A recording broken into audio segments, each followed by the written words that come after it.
kayo, not only you, especially our children,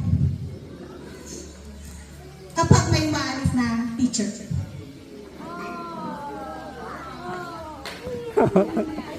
And we all know the reason for that.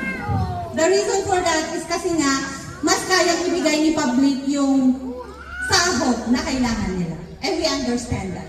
Kaya lang, sometimes,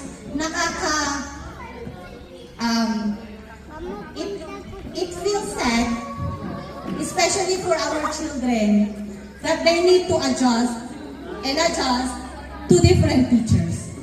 Minsan, iniisip ko, ano ba namang public yan? Bakit in the middle of the school year, nag-hire pa sila? Pwede naman nilang tawagin na sila by June. Para within the school year, isa na lang ang teacher ng ating students. Sana. Pero hindi kasi ganun ang nangyayari sa atin dito ngayon. This school year, I know, ilang teachers po ang umalis. And meron na naman pong aalis.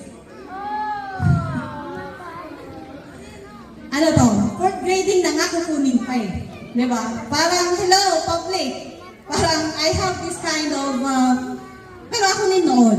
When I was a teacher, I would go to the private school to teach para I can have opportunity to go to the public.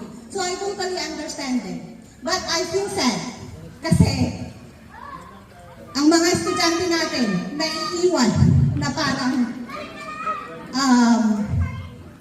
I don't know how to describe, pero nakakalungkot yung part na yun for me.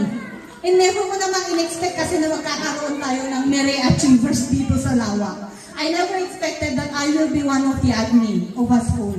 So nung ako yung teacher, sige lang, ang dali lang umalis, ang dali lang lumipat and go to the public. But now that I am here and being the admin of Mere Achievers, ang hirap pala.